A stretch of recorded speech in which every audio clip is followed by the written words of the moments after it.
We didn't set out to prove anything, and we didn't know how this would go. An old bike, 3 weeks, a route that would take us from familiar roads into places we'd never ridden before. From the Balkans, raw and unpredictable, to Italy, slow and sun-soaked, to very different sides of Europe connected by the same road. Some days were effortless, others not so much. This wasn't about ticking off countries, it was about what happens when you keep moving, even when the plan falls apart. This is our journey.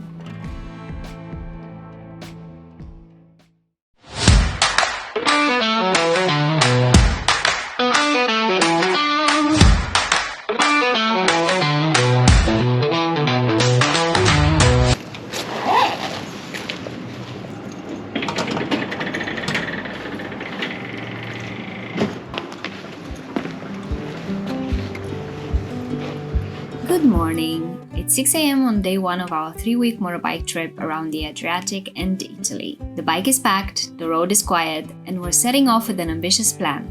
1100 kilometers in a single day, all the way to Slovenia. A small mountain Airbnb is waiting for us, and with the sky still calm and the morning just beginning, everything feels possible. Let's get on the road.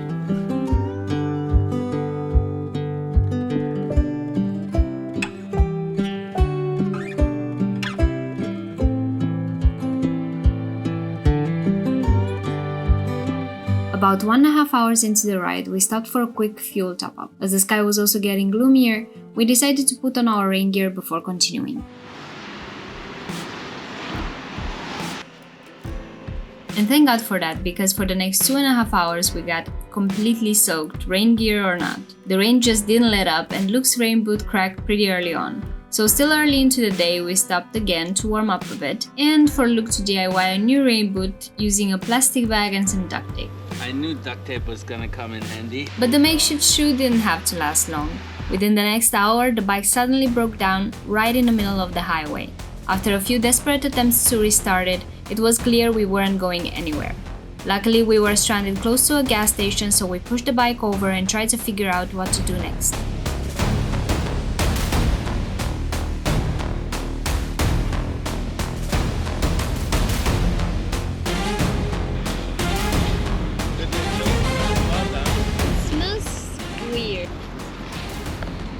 You're right. Something smells weird. Guten Tag, Sie sind mit dem ADAC Auslandsnotruf.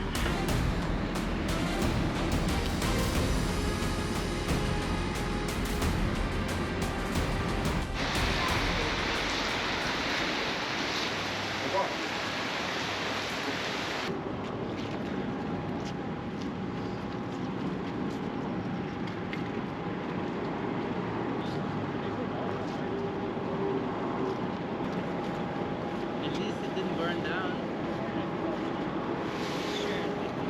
At least we could sit over there. Basically, alrighty, so I cooked the battery, had too many little things going on. And now a towing thingy is coming, hopefully in the next 5 to 10 minutes. Then this will be towed. Then I hope we soon get a spot in a garage, get a new battery in. I hope that the starter relay isn't cooked, that only the battery is cooked and nothing else. If that's the case, it would be great, but I don't think so. But yeah, the motorbike people will know more, and hopefully we can continue our journey tomorrow afternoon-ish. Oh, he's coming!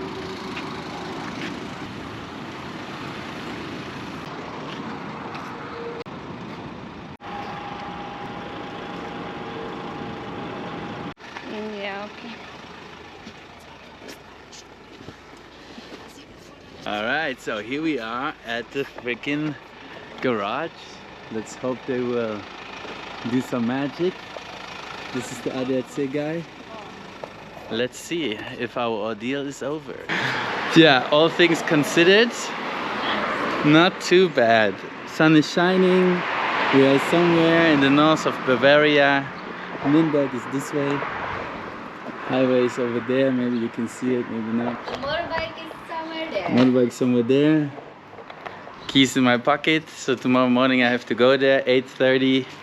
And yeah, we can check in a couple minutes. And then we can relax and get a good schnitzel. Hey, I always wanted to go to Bavaria, so There we go. I'd say this is successful. After waiting about an hour for roadside assistance, we were picked up and taken to a nearby garage. Since it was a Sunday and we were in Germany, the garage was unfortunately closed, so we had no choice but to leave the bike there. We were dropped off at a hotel, got a room, and decided to make the most of the day. We went out to explore the area and pass the time, knowing that the next morning we'd have to head back to the garage and see if they could help us.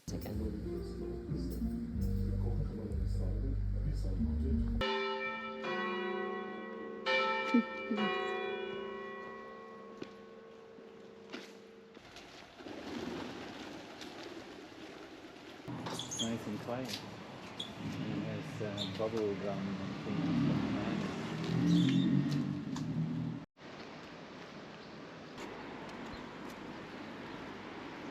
There, and then we discuss options and whatnot.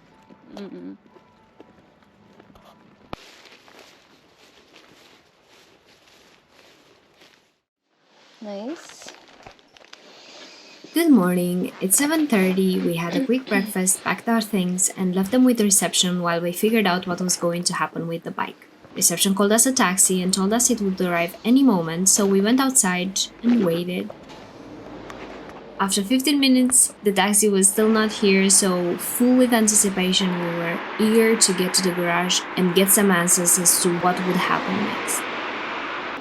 Oh my god, fucking hell.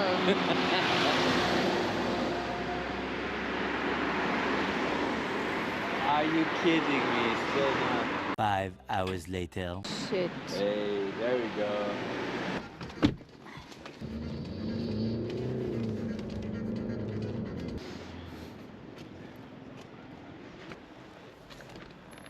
Ich habe sie angerufen, die haben mich abgestellt. Bisschen schade, dass sie mich wo abgestellt haben. This is the worst!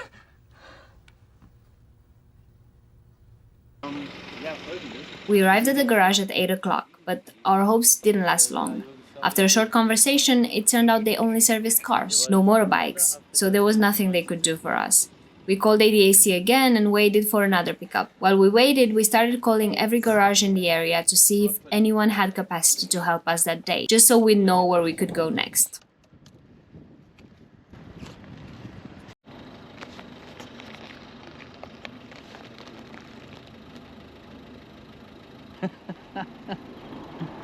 And then we would be driving again through the shit weather and the rain with the drive this time. Do all this until we finally reach Croatia, and then it will be warm.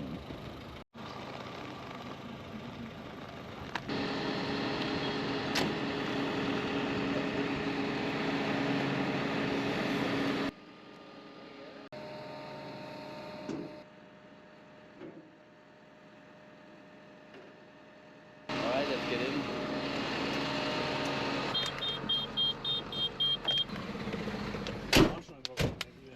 Natürlich weich ist wie Sau. Ich finde, die fährt echt gut.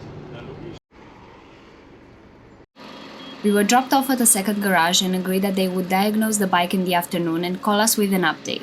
In the meantime, we had to sort out another night's stay. Our first hotel was fully booked, so we picked our things and found a new place. Once everything was dropped off, there was nothing left to do but wait. We spent the afternoon passing time, hoping the next day would finally get us back on the road. At least we are gone from the first garage. There was limbo right there. That sucked. Then we wait for 1 minute.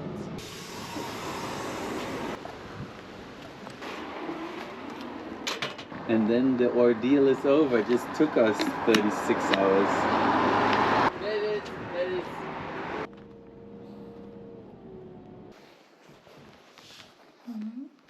Nice picture too. Okay. Do we have everything?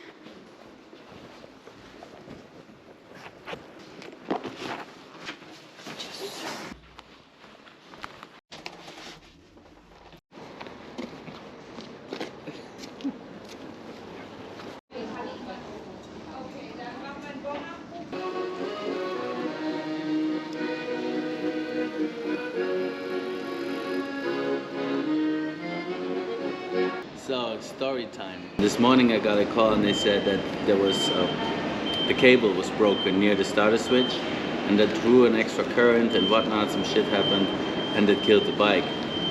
Good news is though that the rectifier survived, hopefully. And when I get there, like, they open it at 1 p.m, which is also not too great, of course, for our timeline today. But at least the bike can be fixed. No parts were needed. And when I'm there, I want to at least check that the new battery is being charged properly to avoid any cascading failures further down the road. And if everything works fine, we are going to be around midnight near Rijeka in Croatia. Then another day of driving a lot, then we will be back on track, hopefully, for our 3-week adventure. Otherwise we would have a second problem. Yeah, it's the same problem, Yeah. twice. But at least this battery is now cool.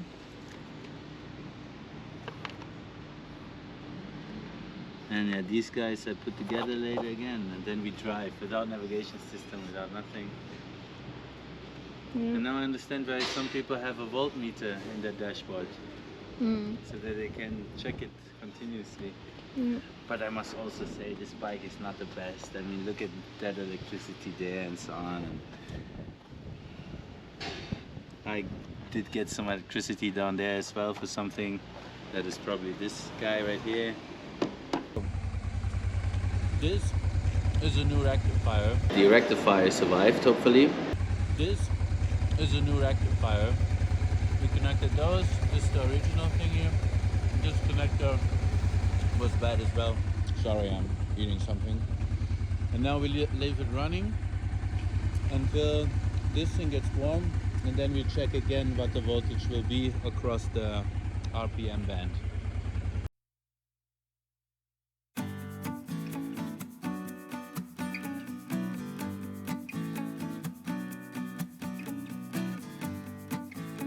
One repair led to another, but after hours of work and thanks to the amazing team at Motorradfabrik, everything was finally fixed. After 3 very long days, we were finally ready to leave Germany behind.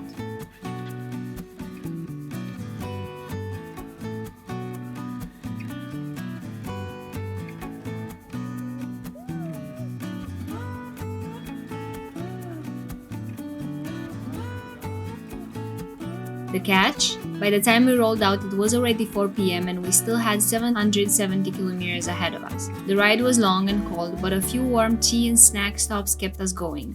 At 2 a.m. we finally rolled into Rijeka, completely exhausted, but so happy to have left our German misadventures in the rearview mirror.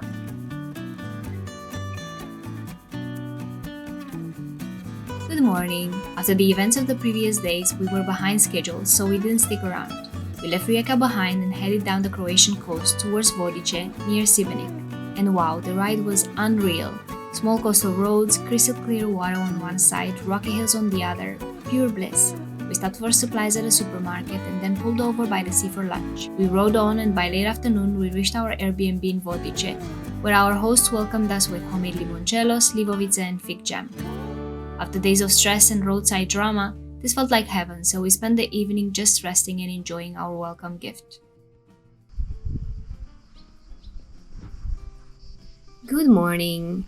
It is day 5 and we are finally able to slow down. As we'll be spending another night at this Airbnb, the plan for today is to take it easy and get to know the area a little bit. Luke gave the bike some TLC, checking the chain, making sure everything was okay, while I sat in the garden with a book.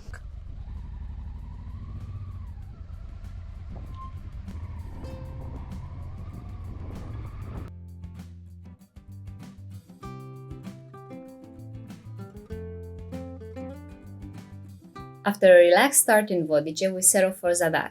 The ride there was gorgeous, rolling countryside, bright skies, and that clear Croatian coastline just teasing us from the distance.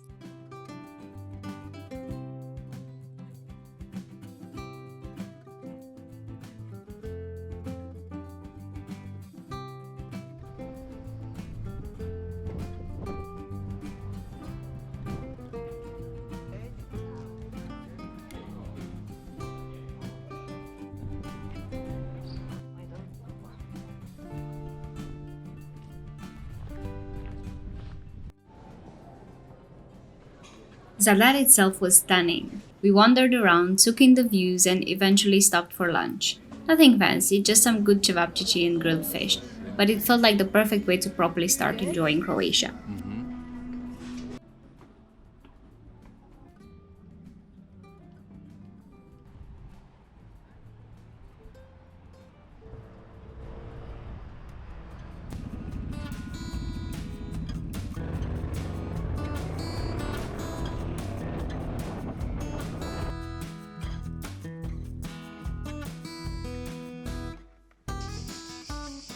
On the way back, we couldn't resist stopping at one of the beaches we'd spotted earlier.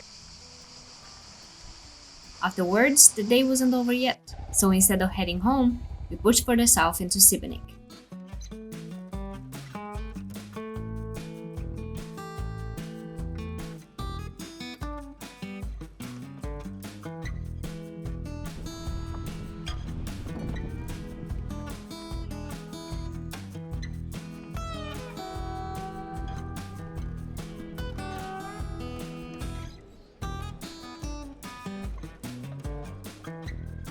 Šibenik was a complete surprise. It is built in layers, rising up towards the fortress to the top. We grabbed tickets, climbed up, and suddenly had sweeping views not only of the city but also the islands scattered across the Adriatic.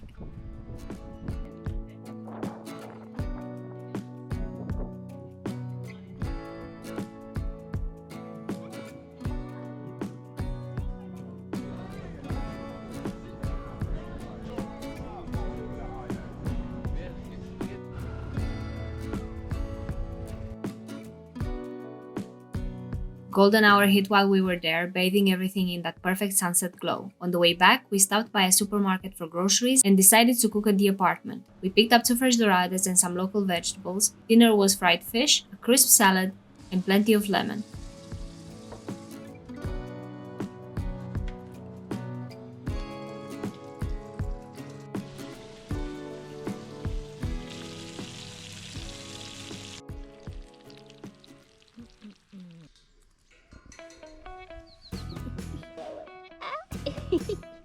Okay, bye.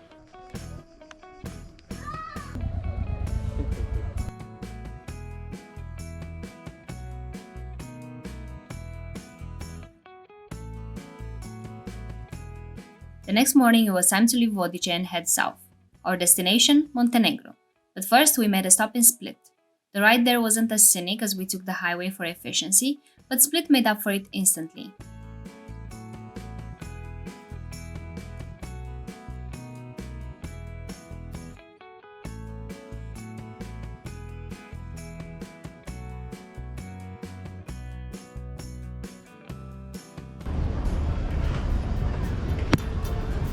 You want to go in that part here, in the wall? Sure. Looks amazing, huh?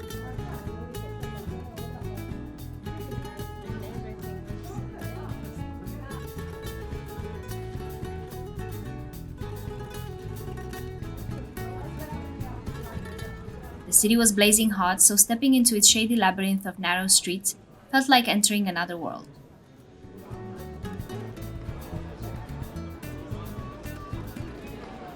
Tourist heaven, huh?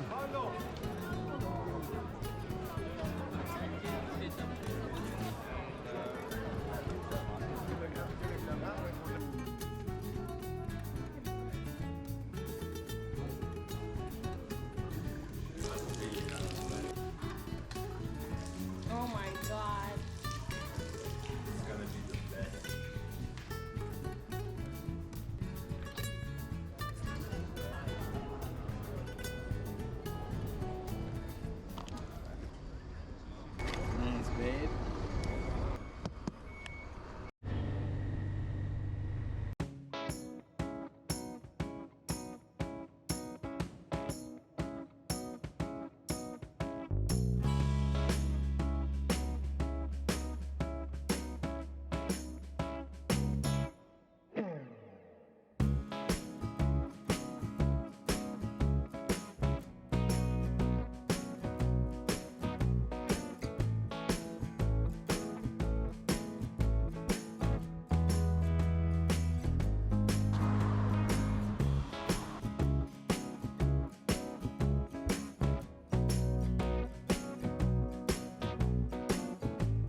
Next up on our way to Montenegro, Dubrovnik.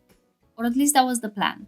But not long before the city, one of our coffer lids flew off on the highway.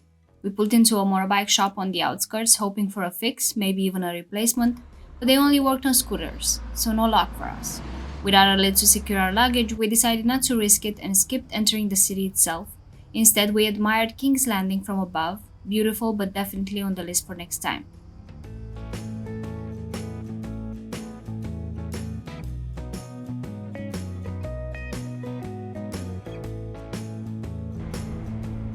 We carried on towards the Montenegro border, past Croatian control, and thought that we were through. But a few kilometers later, we hit the real border. An endless line of cars, narrow winding roads, and plenty of honking. We waited, creeping forward bit by bit, until finally we crossed into Montenegro.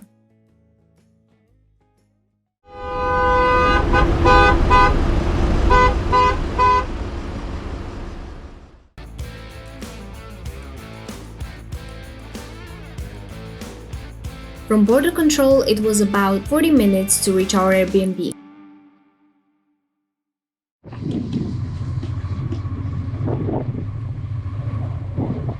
What the hell is this? I think that's the wrong. At first, everything seemed fine until the GPS decided to take us a bumpy track that barely looked paved. Turns out, wrong address. A bit of head scratching later, we finally discovered the actual place. Simple, with a decent view, and comfortable enough to spend the night in. After a quick freshen up, we walked into town for dinner and to explore the waterfront.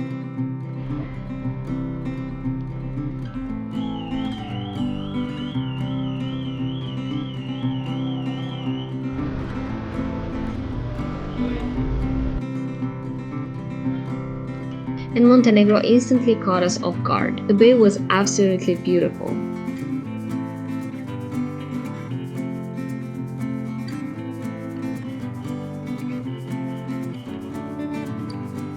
We ended up putting the cameras away while we ate, but afterwards we wandered along the promenade as the sun dropped below the horizon and the moon lit up the sky. We stopped for some fruit and a drink before heading back for the night.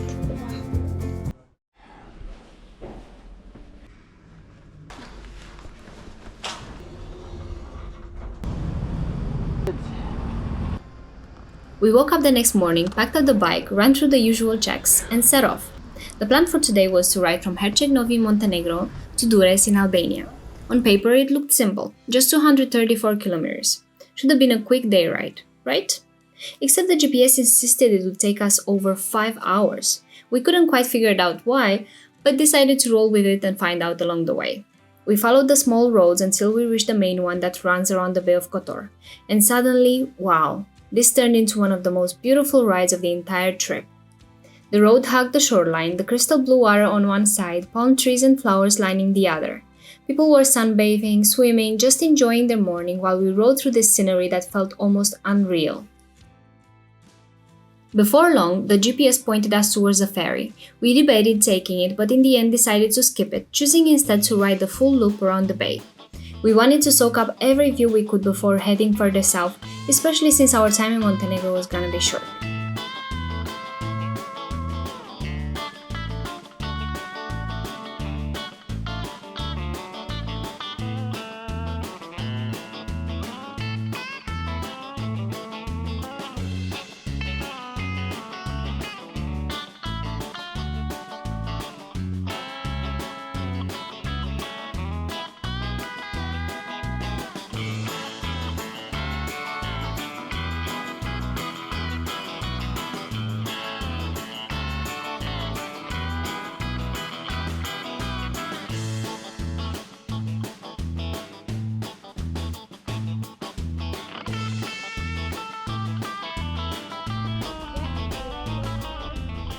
After finishing the loop around the Bay of Kotor, we headed further south. Before reaching the coast again, we had to cross a stretch of inland road, and that's where we ran into a bit of trouble. Traffic was brutal. Cars were crawling along, the heat was relentless, and progress was painfully slow. Luckily, being on the motorbike gave us some options. We could weave between cars or slip along the edge of the road. Oh shit, we won't make it down here.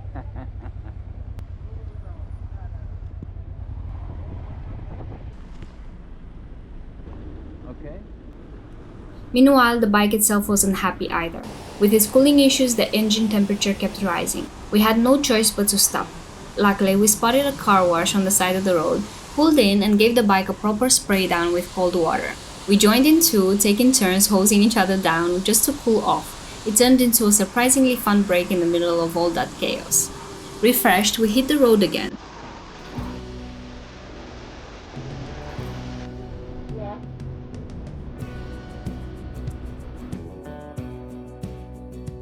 Eventually, the two lanes narrowed into one, and finally, the traffic began to move a little faster, still slow but at least progress.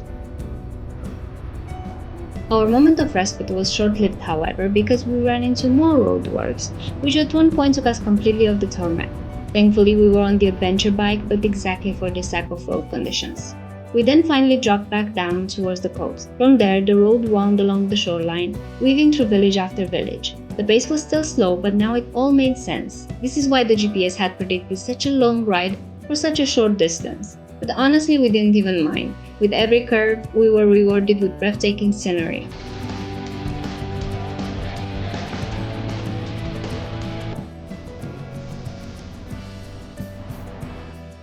After one last hold-up, this time in a tunnel, we finally broke free of the traffic and started making steady progress.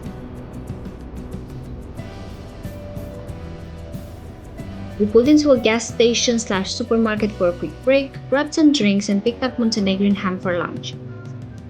You can imagine.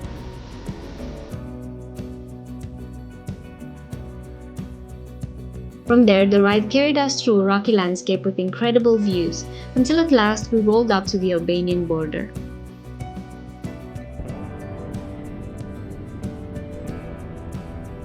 Crossing into Albania was a bit challenging because there was only one narrow lane with cars jammed in both directions and even people walking between them. With the bike we could squeeze ahead, but other cars started copying us and soon it was gridlock.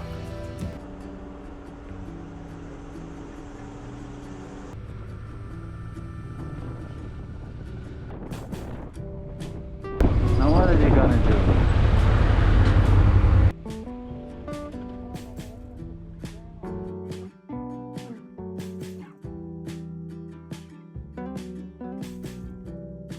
Finally, the road opened up. We hit the highway and it was smooth sailing all the way to Durrës.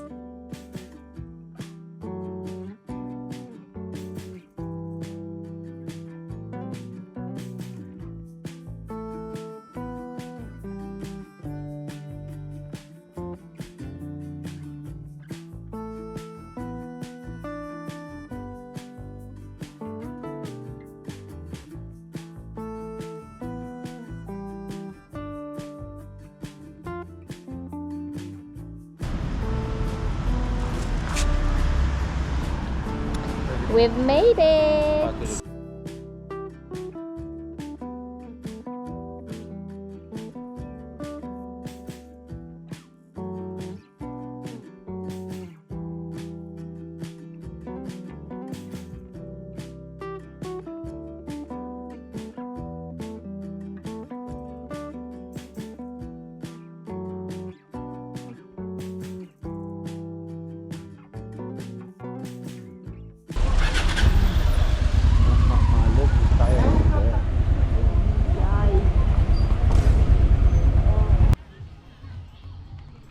After days of long drives, we finally made it to the beach. We walked around the coast, checking out the different spots until we chose one that we liked.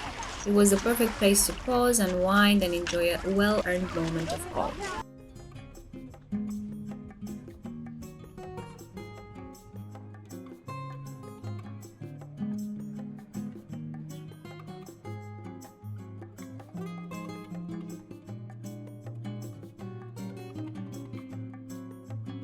Could be that you have to push a little bit. Yeah, that's okay.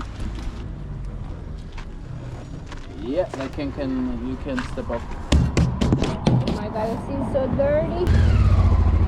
Heading back to the hotel to drop the bike, and then we're gonna take the city on by foot to explore a bit around, but also to find a place where we can have some dinner.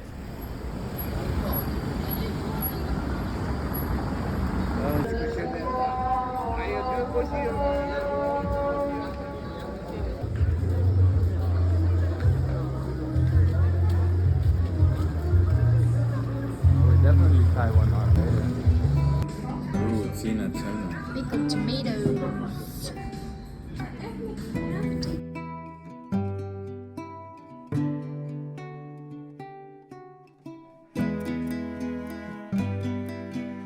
After 2 nights in Durrës, with some time at the beach and a lot of great Albanian food, it was time to move on. Because of the breakdown at the start of the trip, we had to cover more ground than planned in these first days, so that we could make it to the ferry we'd booked in advance. Now we set off early for a short ride from Durrës to Flore, just in time to catch our ferry at 1 o'clock.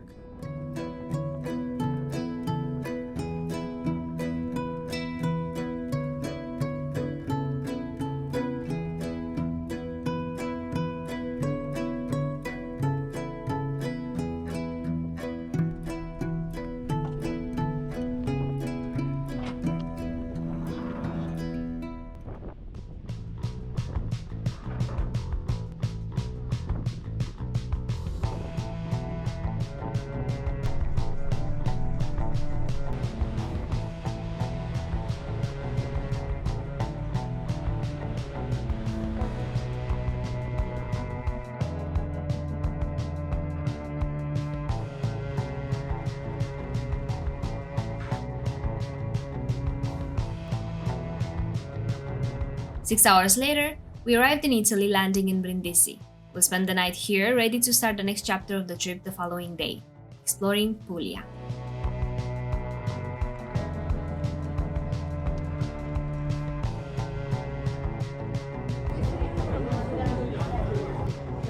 Tutto bene, grazie. Tutto bene, sì.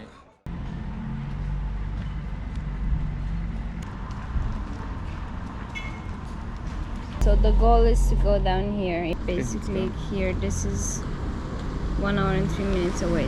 Our Airbnb is here. We woke up in Brindisi, packed up our bike, and as we had about 6 hours until the check-in time for the next Airbnb, we decided to head on south to explore one of the hyped-up places, as our next Airbnb will be located more north, so we will have the proximity to explore the northern areas in the following days.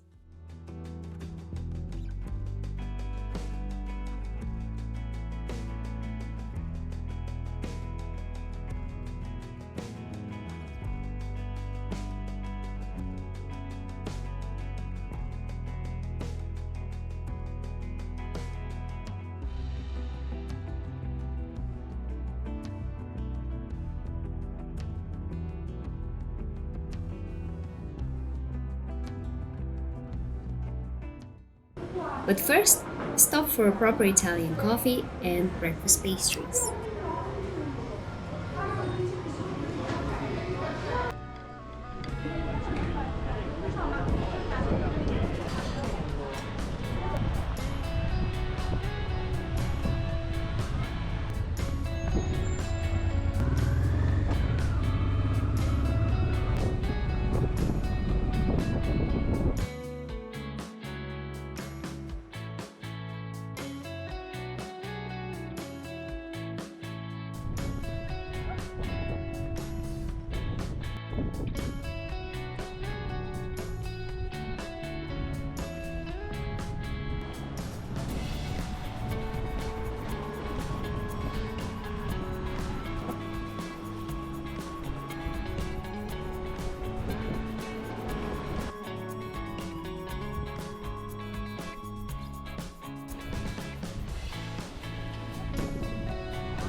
As afternoon hits, we are back in the saddle, heading north to check into our accommodation.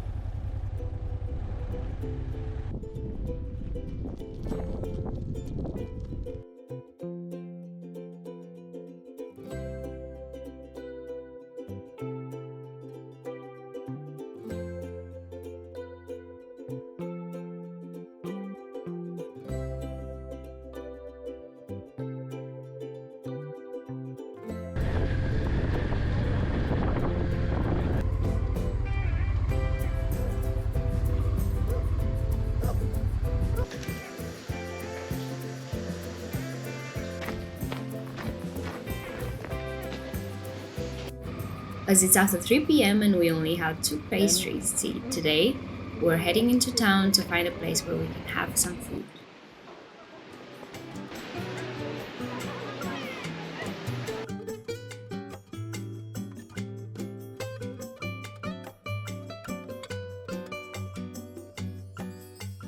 With some food finally in our bellies, we take the time to explore the area, to explore the Airbnb property, we make friends with the land cat, and then we head over for some early dinner before we call it a day.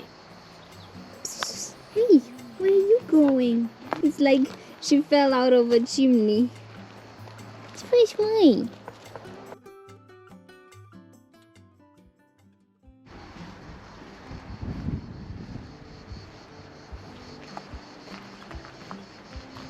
The next morning we wake up slow, enjoying some quiet time in the olive orchard. We have a lovely breakfast prepared by our landlady, full with homemade goodies, and then we head over to explore northern Puglia. Today we focus on Monopoli and Ostuni.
Both Monopoli and Ostuni were absolutely gorgeous.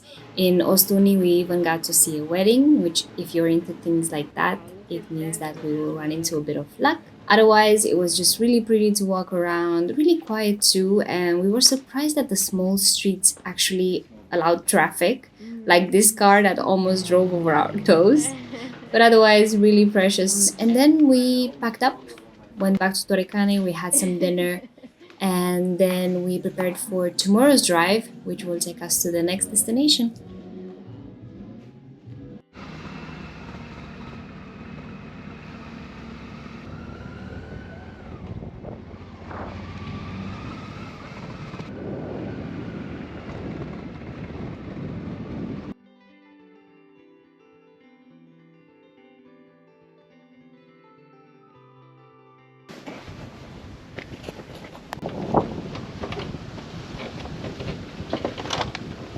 Tire pressure checked, oil checked. And this is how we're gonna go to Sicily today. This was a beautiful stay, honestly. Some 200-year-old farm that is now an Airbnb.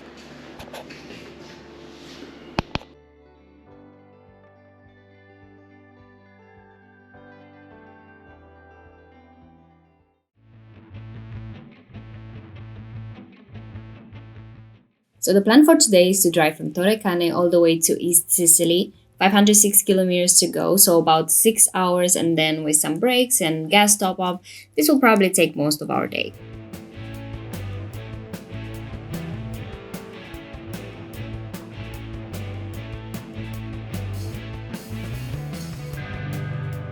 All in all, we had a pretty smooth ride. It was beautiful to see the landscape changing, but the GPS kept sending us to the countryside, trying to take us up a highway that didn't seem ready for use just yet. But luckily, we got to see a little bit more of the Calabrian countryside, and we eventually got back on the highway and could make some kilometers.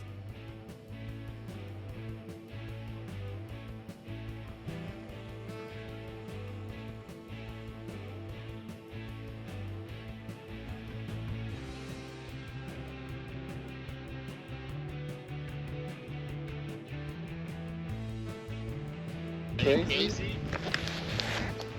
I cannot reach it. Okay, never mind. After some more countryside adventures, we were slowly making our way towards the ferry to Sicily.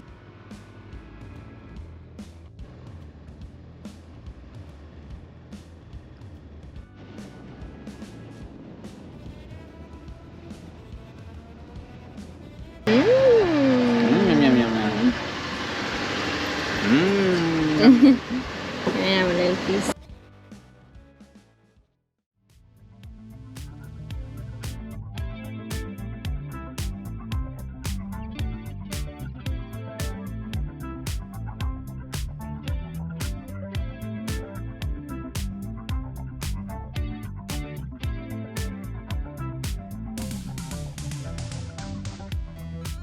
It was a long road ahead, nearly 500 kilometers, and luckily we had music to keep us going.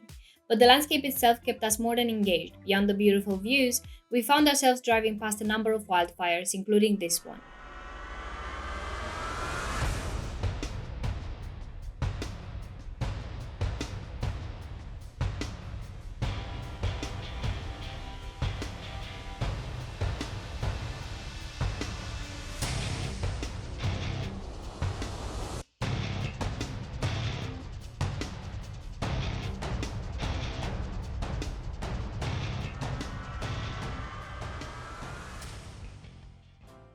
Before we knew it, we were done with the biggest chunk of our trip today and made it to the ferry to Sicily. The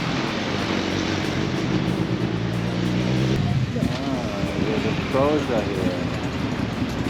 This is how you're gonna do.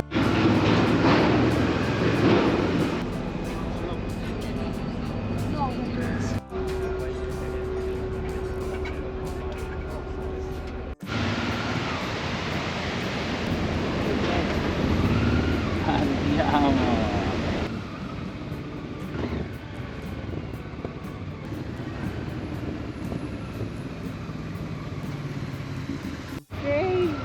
Look at that. First place. Number 1. Did I tell you?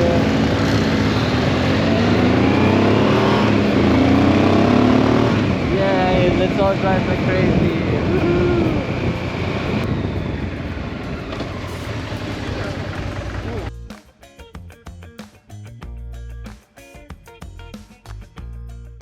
From Messina, we took a short drive down to a town called Riposto, where we'd be staying for the next 2 nights. On the way, we passed even more wildfires.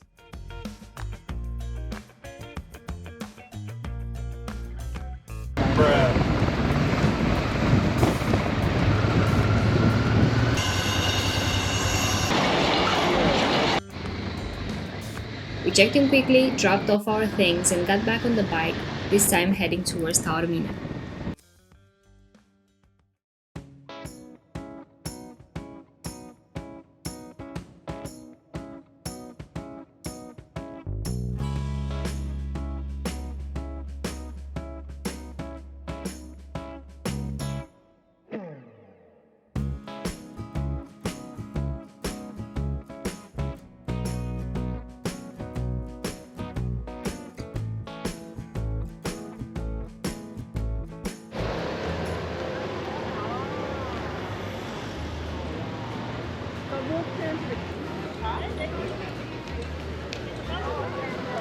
First item on the list, getting some food.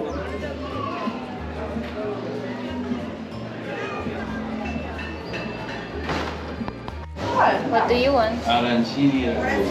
Buonasera. No.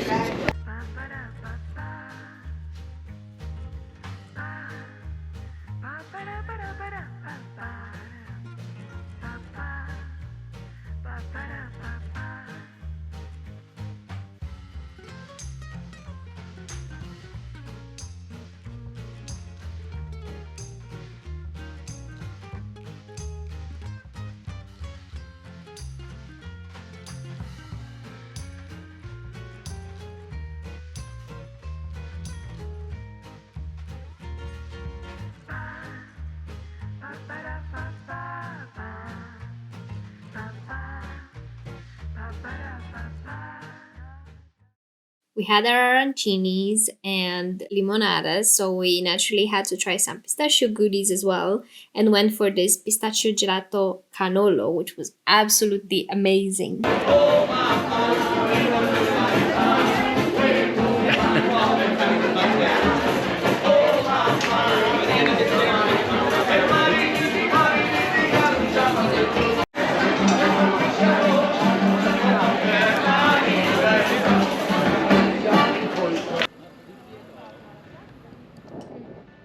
After an unexpected concert, we decided to call it a night.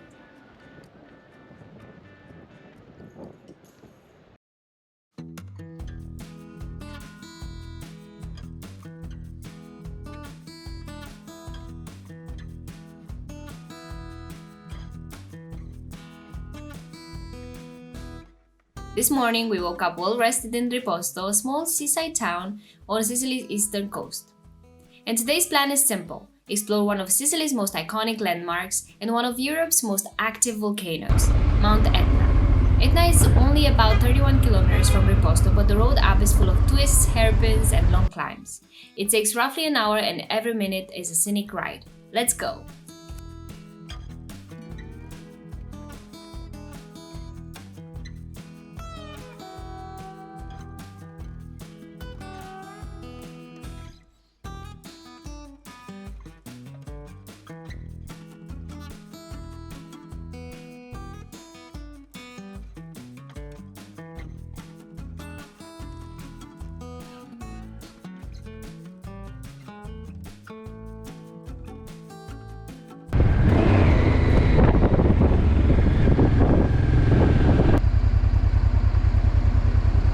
Okay, this street goes up the top more or less. And this thing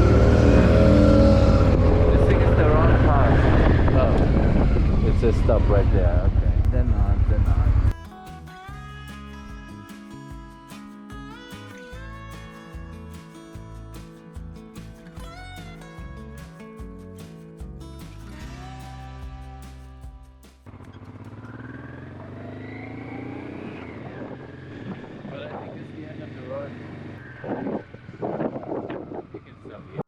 On the way up, we reached a crossroad where the GPS told us to turn right to continue towards the summit, but the road was actually closed, a big sign saying we couldn't go any further.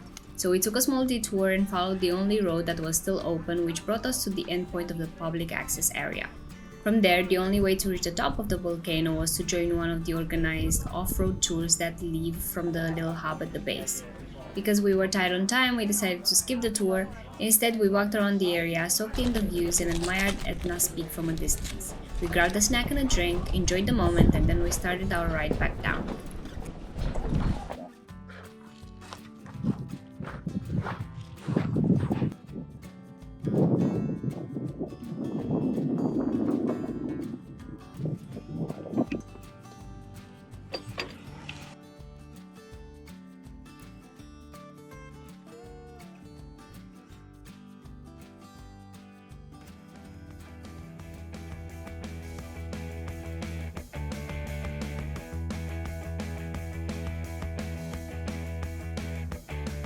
Riding back down from Etna, we took our time. The horizon opened up in the distance, little villages appeared between the hills, and the twisty roads made the whole descent feel like its own adventure.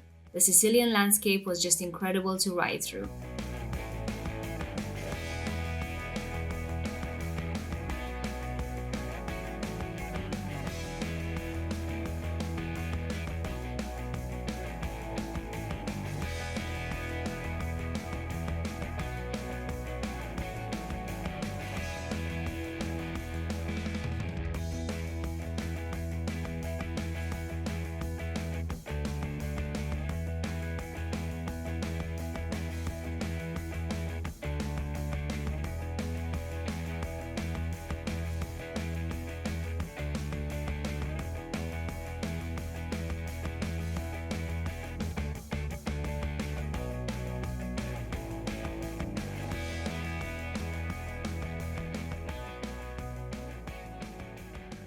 A bit further south of Riposto, we stopped in a small coastal town for a quick break, a nice coffee and a granita, the perfect cool down after the heat of the day.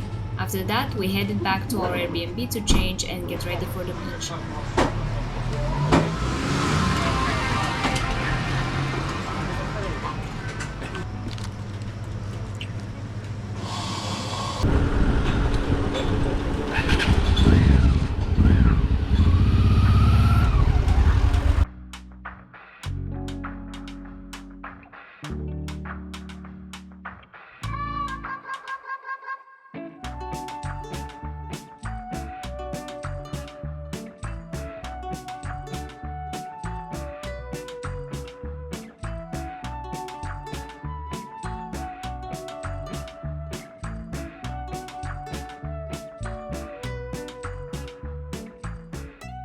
It wasn't our usual preference since we normally love wild, quiet beaches, but access was included with our accommodation, so we took full advantage of it and enjoyed a relaxing afternoon by the water, accompanied by a refreshing Aperol Spritz. After we went back to our place to clean up and headed into town for dinner. We found a restaurant and ended up having the most amazing pizza we've eaten on this entire holiday. Then we walked back towards the square and we discovered what the setup we saw earlier was for, a live Sicilian concert.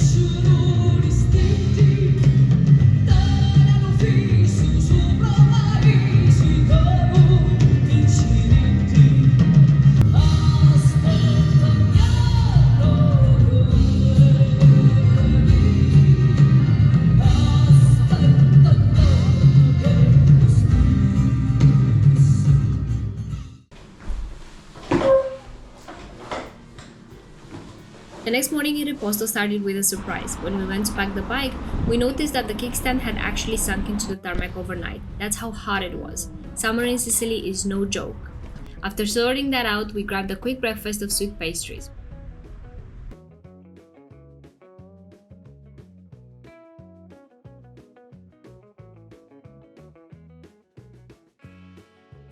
Then we jumped on the bike and headed out of Riposto, only to get stuck at a railway crossing. The barrier was down, nothing was moving, and we waited and waited.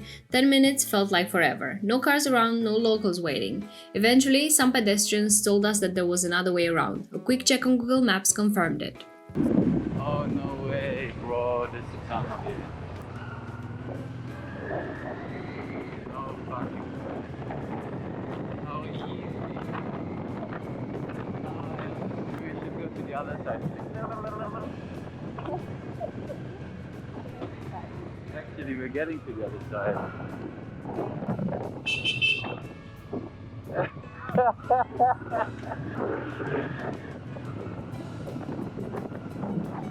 Before leaving town completely, we stopped at the gas station to top up the bike with fuel but also with oil.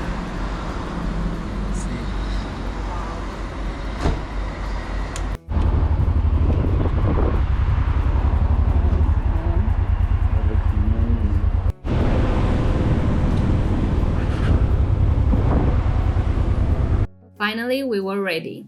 Today's ride across Sicily from the east coast to the west, about 350 kilometers, 4 to 5 hours, all the way to Valderice near Trapani.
No, the other one also cannot. He goes inside. I think maybe we have to pay first. Okay, give me the thing back. I always find it a bit difficult because I cannot say, yeah, do me 20.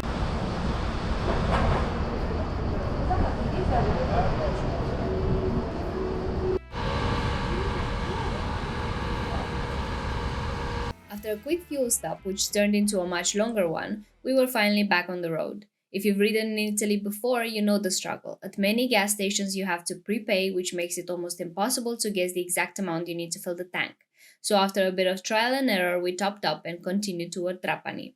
As we crossed the island, the landscape changed completely. The dry, golden fields near the east slowly turned into lush green hills. And once we started nearing Palermo, the horizon opened up on our side. Deep blue sea, rich colors, and rolling hills covered in trees. One of those views that makes even a highway ride feel special.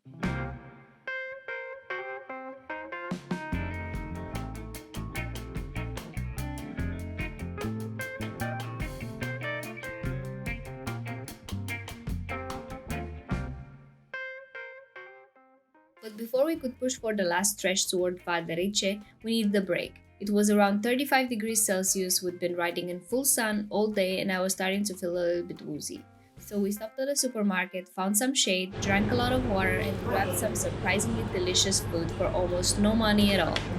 Once we cooled down, we jumped back on the bike and rode the final kilometers to our accommodation.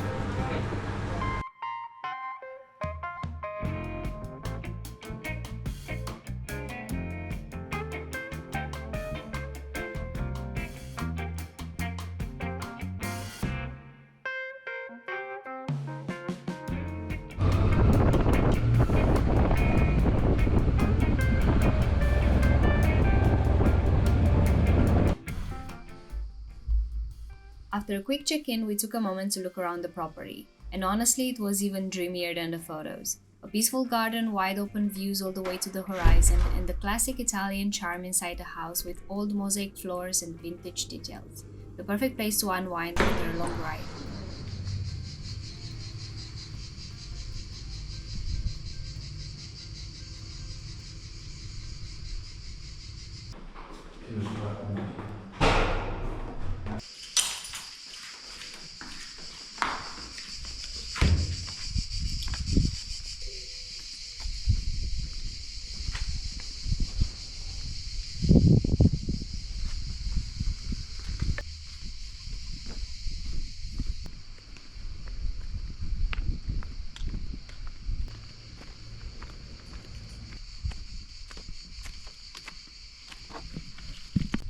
This is nice, man. Wow.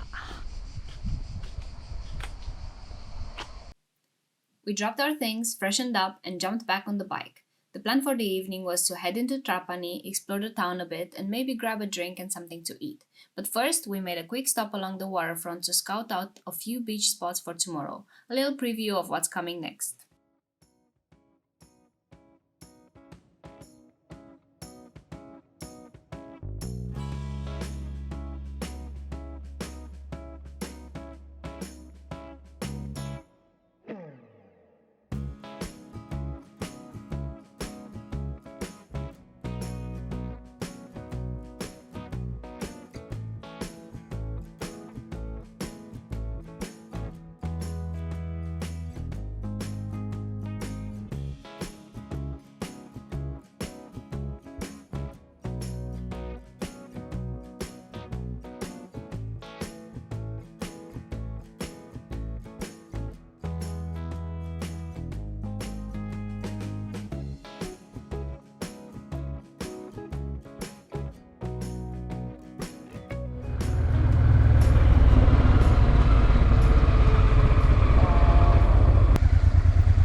Okay.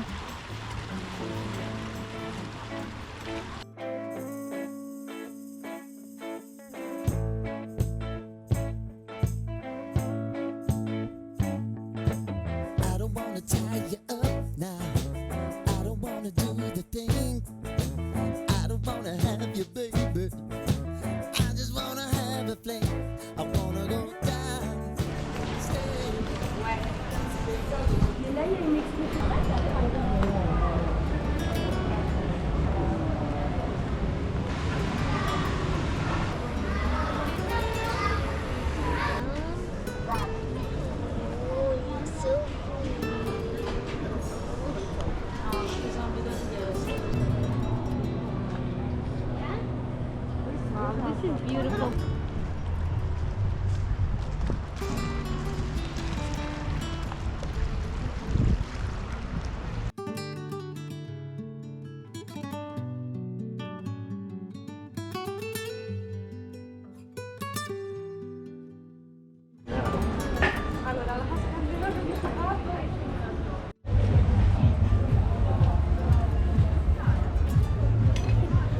topping looks nice too.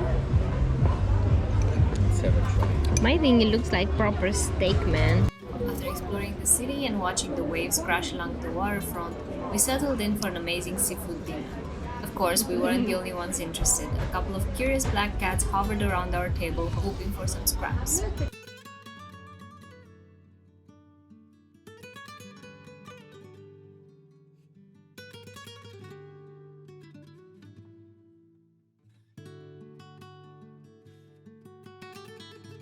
As the evening slowed down, we walked toward the port just in time to catch the sunset painting the sky in warm colors. When the light finally faded, we headed back to our accommodation, riding through the night as the full moon rose above.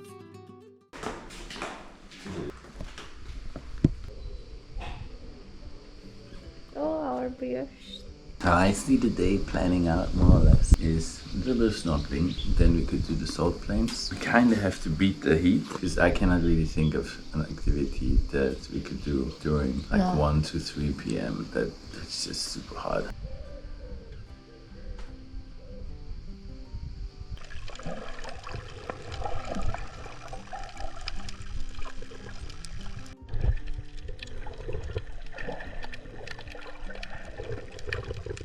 We woke up in Valderice on Sicily's western coast in the most charming little stay. Breakfast was a highlight on its own. Fresh brioche buns from the town bakery, local fruit, and cold cuts to start the day right. After a quick plan for the day, we headed to the beach for a swim, then jumped back on the bike and rode up towards the hilltop town of Verice, a place we'd been looking forward to exploring all trip.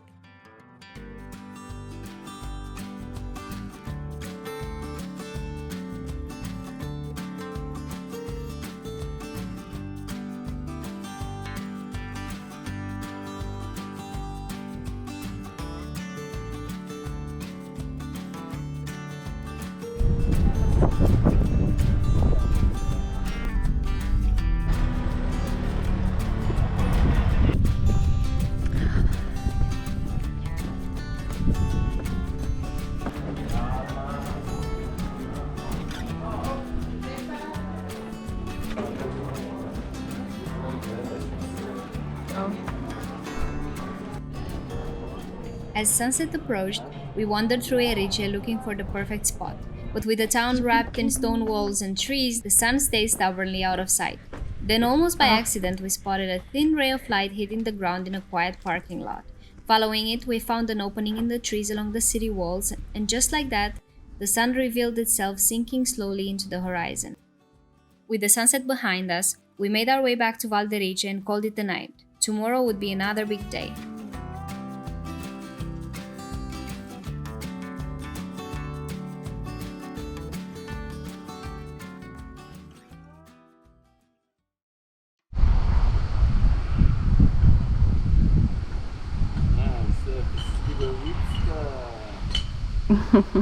Good morning. Today we're saying goodbye to this charming little corner of Sicily and heading towards Palermo.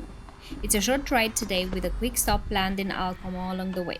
The idea is to arrive early in Palermo, take our time exploring the city and really soak it in before tomorrow when we leave Sicily behind and make our way back to the mainland towards Napoli.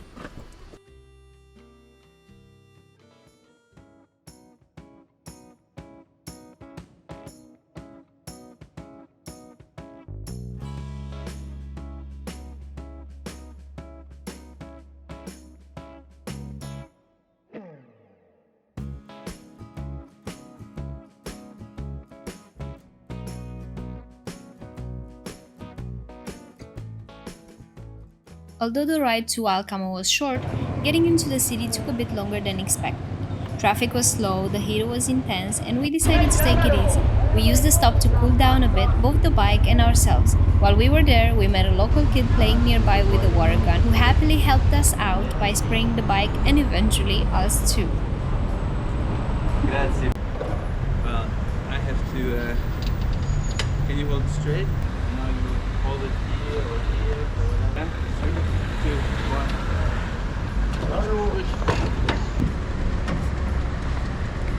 Hit me.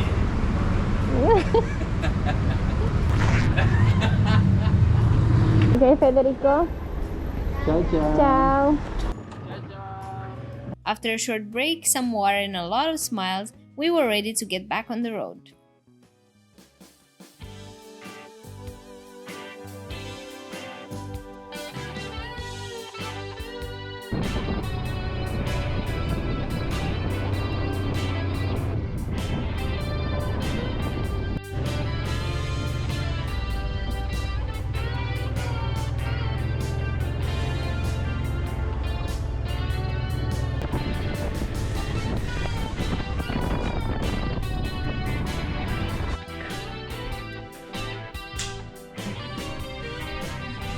Hey. Hey, Hey. hey. 9% brothers. After arriving in Palermo, we checked into our accommodation, dropped our things, and headed straight back into the city. First, we made a quick stop to properly lock down the bike, and then it was time for lunch. We found a delicious vegetarian spot and took a well-deserved break before spending the rest of the afternoon exploring the city.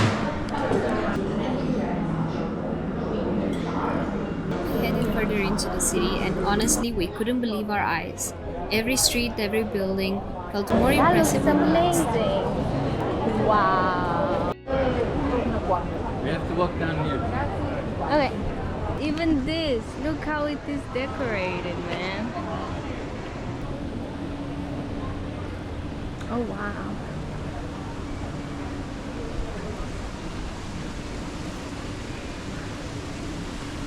Oh, that's what they are.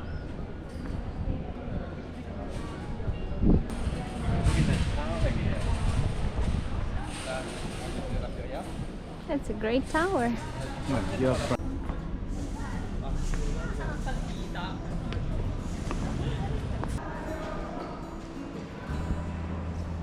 This is pretty.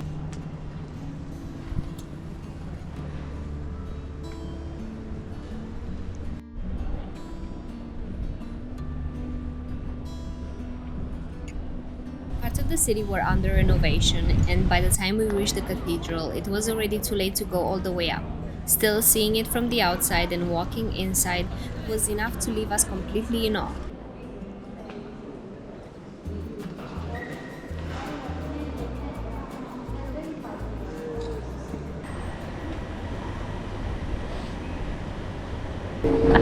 Says him to himself.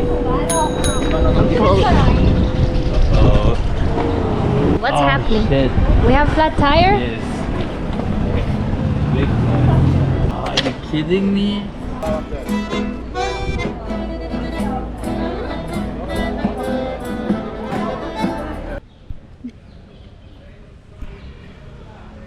This is so pretty. It is, isn't it?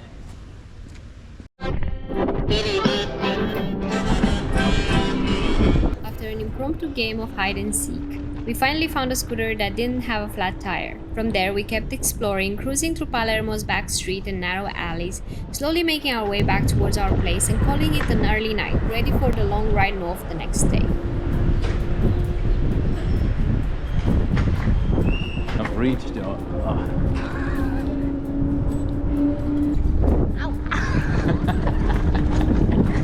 Pardon. That's okay.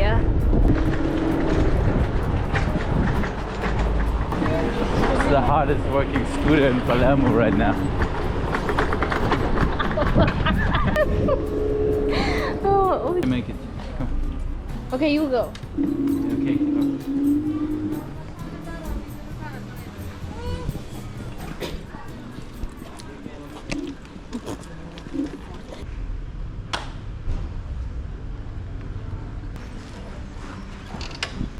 You ready? Ja, kom maar shotje.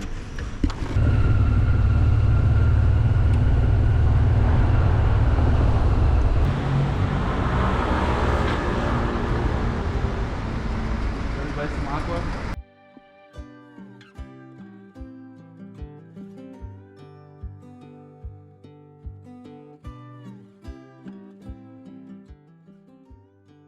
Good morning! Today we're up early. After breakfast at our accommodation, we packed up, topped up the bike, and got ready to hit the road. The plan for today is ambitious, riding all the way from Palermo to Naples. In total, about 710 kilometers, about 10 hours of riding including the ferry from Sicily back to the mainland. So we started early, took a deep breath, and off we went.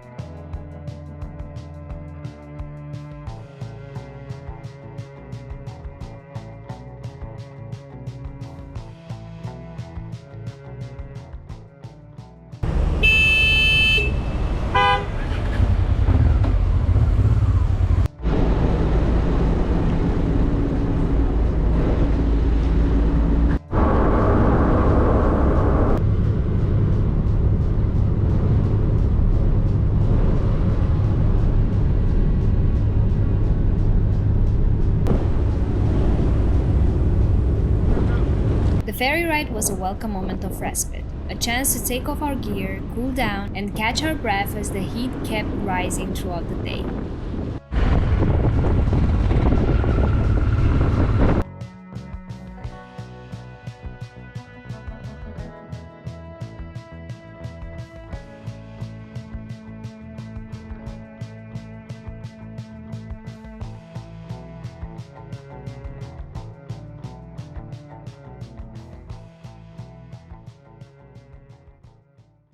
The day was long, and with the heat rising, we made regular stops to drink water and stay hydrated. But then, almost without warning, the temperature dropped.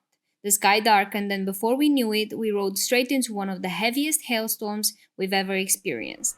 Cars pulled over under bridges and overpasses to protect themselves from the hail. Being caught in it on a motorbike was intense. The hailstones hit hard enough to leave us with a few bruises afterward.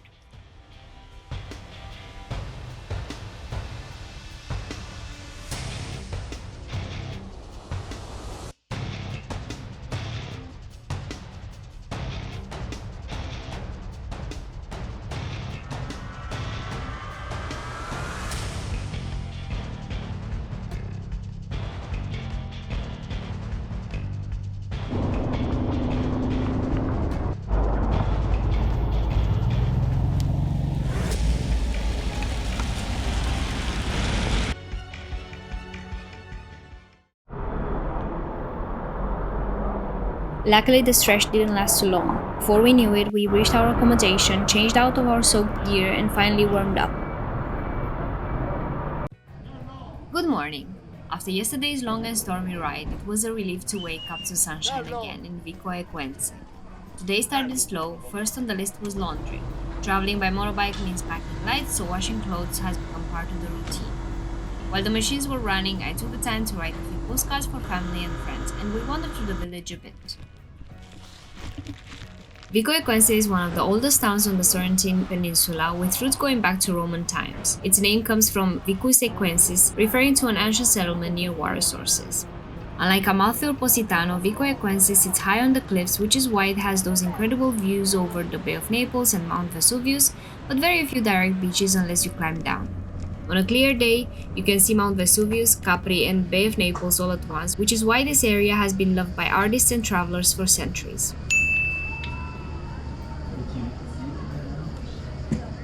After the laundry was finally clean and dry, we brought everything back to our Airbnb, loaded up on sunscreen, and got back on the bike. Our first destination for the day was Pompeii.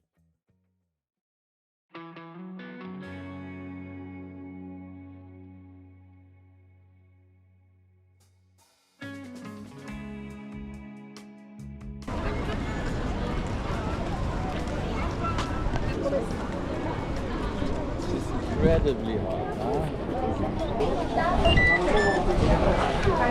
Okay, we can scan the code and then we get our thing.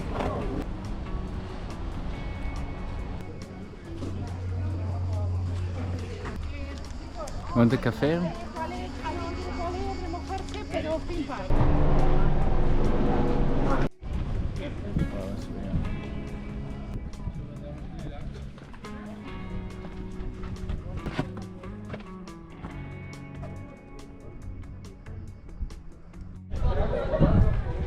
The only physical evidence about the number of victims of eruption of Sicily.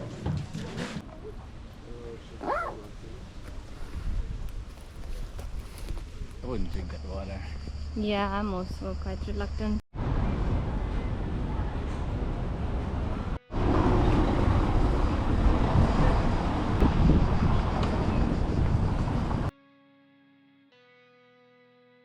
After getting lost in centuries of history, we said goodbye to Pompeii and set off towards Naples.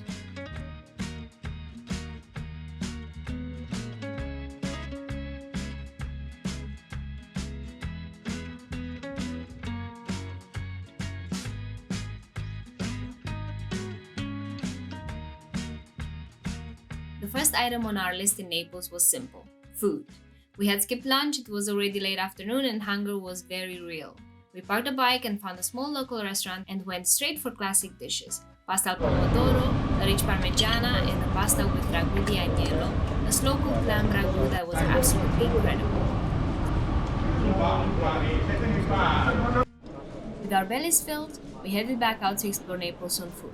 We wandered through the streets, popping into a few churches and taking in the city's rich mix of history, culture, and everyday life.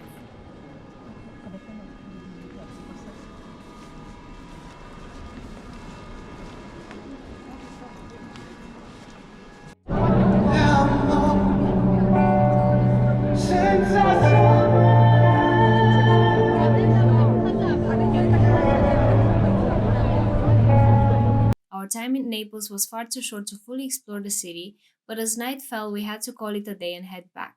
Another long ride was waiting for us in the morning.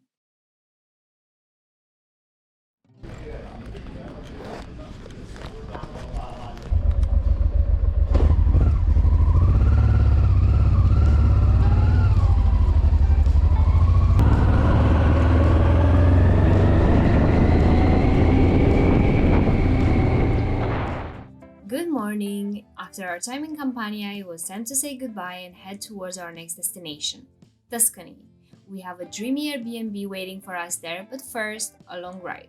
About 450 kilometers, which means roughly 6 to 7 hours on the road. We set off early, fueled by a very light breakfast at the accommodation.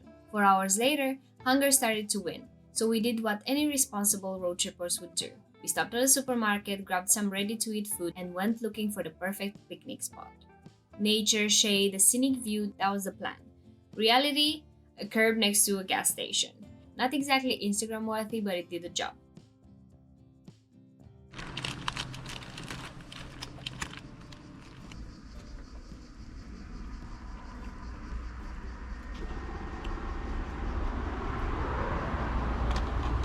Full stomachs, a short break, and back on the bike. Tuscany, here we come.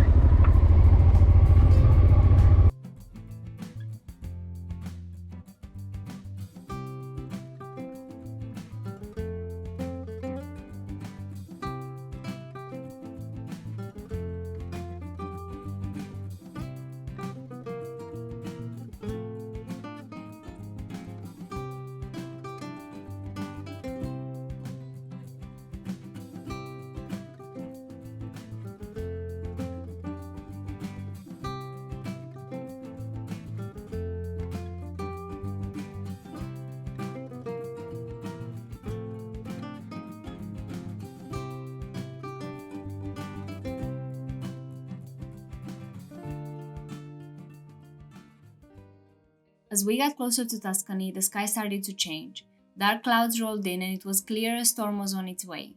Normally that might take away from the experience, but this time it did the opposite. A warm summer rain settled over the hills, the colors deepened, and seeing Tuscany like this felt unexpectedly special. Once we arrived, we checked in, took a short walk around the area, grabbed a pizza for dinner and called it a night, ready to rest up for what was coming next.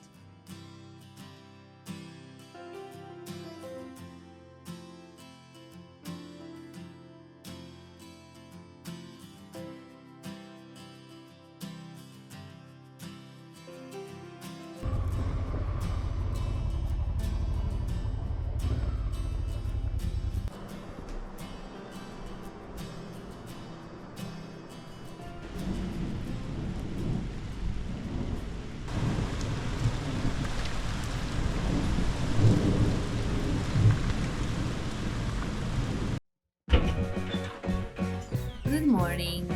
After yesterday's storms, Tuscany greeted us with sunshine. We woke up slowly and had breakfast at our Airbnb, easily one of the coziest places we've stayed this entire trip. Homemade cakes, fresh coffee, and a view over rolling hills and quiet valleys. After the rain, everything felt greener, calmer, and incredibly peaceful.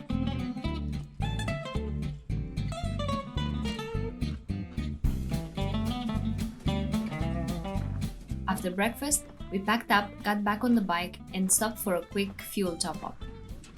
Yeah. Please tell the lady that I had one water, one cola. Because today was another big one. We're starting in Tuscany and taking the smaller back roads first, about 70 kilometers of slow riding, just enjoying the views. Then, near Florence, we'll jump back on the highway and head north towards Merano, right at the edge of the Dolomites. That's roughly 8 to 9 hours on the bike in total. A long ride, but a beautiful one. Let's get going.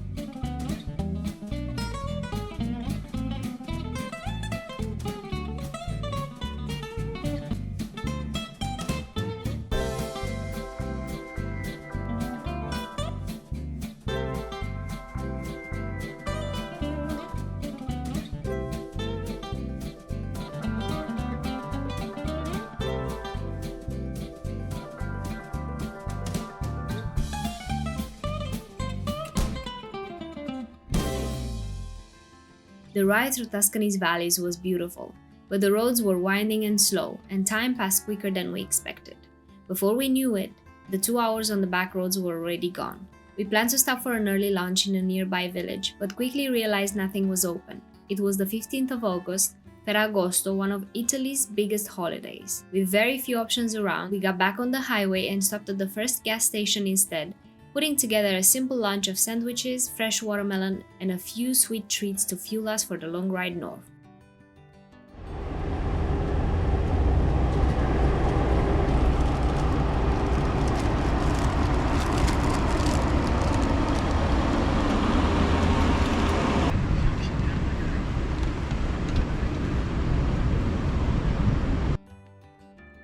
As riders, we'll always choose the smaller roads when we can. They let you see a country as it really is. But sometimes, when distances are long, the highway becomes part of the journey too.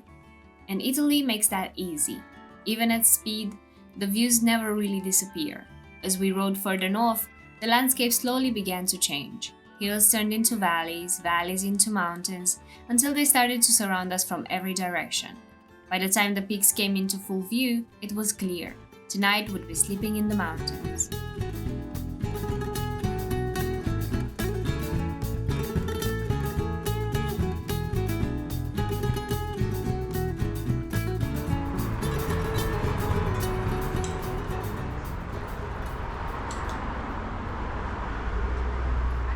By early evening, we arrived at our hotel just outside of Merano. Simple, surrounded by mountains, close to nature, yet still within easy reach of the city. After the long ride, we grabbed something small to eat, took a dip in the pool, and called it an early night. Tomorrow would mark the final day of our trip. Look at this. Nice.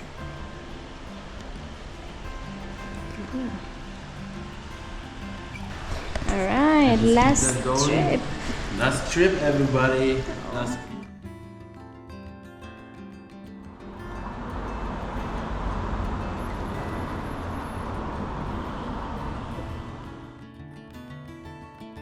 Good morning! After a quick breakfast, checkout, and one last fuel and oil stop, we were back on the bike. Today's plan is a special one. We're taking the smaller roads through northern Italy, riding up and over the Stelvio Pass, then crossing into Austria. From there, it's a short stretch through the Austrian countryside before reaching Germany, and finally pointing the bike back towards the Netherlands. It's another long day in the saddle, but for our last ride we wanted to do it properly. Mountain passes, open valleys, and some of the most spectacular scenery of the trip. One last push. Let's ride.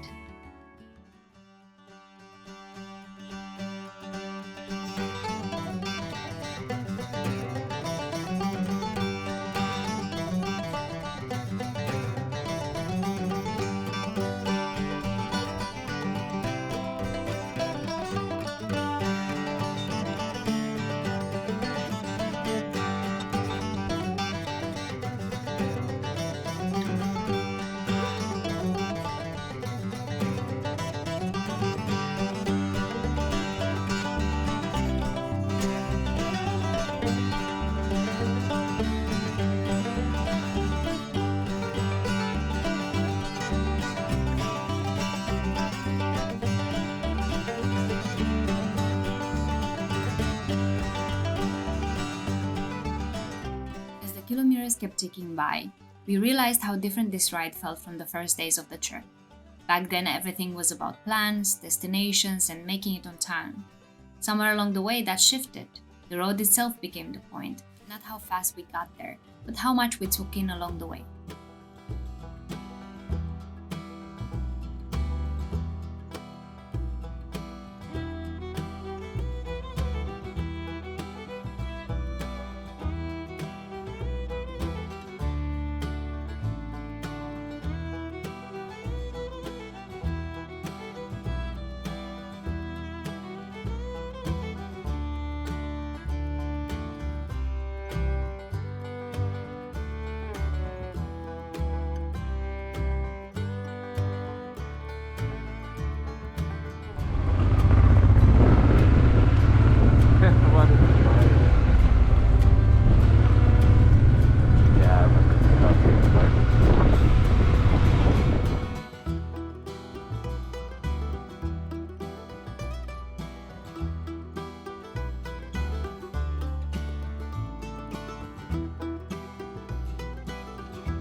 As we rode further north, the landscape changed once more. It was hard not to think back to everything that came before.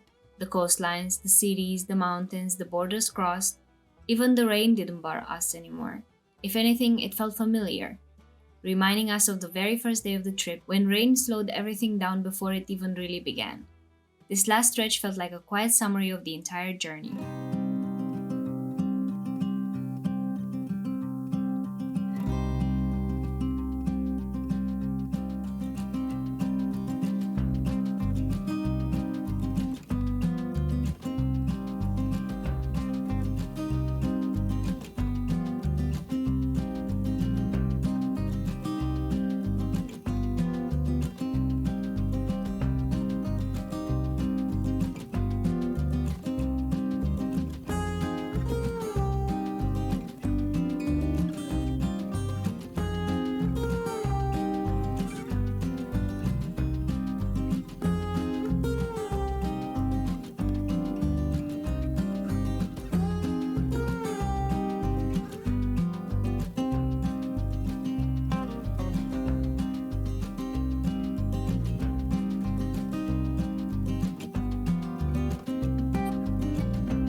From the highest mountain peaks to the lush valleys of Austria, we hope you enjoyed these last moments with us.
Thank you for joining us on this journey and for taking the time to follow along. We hope you enjoyed the ride as much as we did. If you have any thoughts or feedback, feel free to leave a comment, and we hope to see you again soon.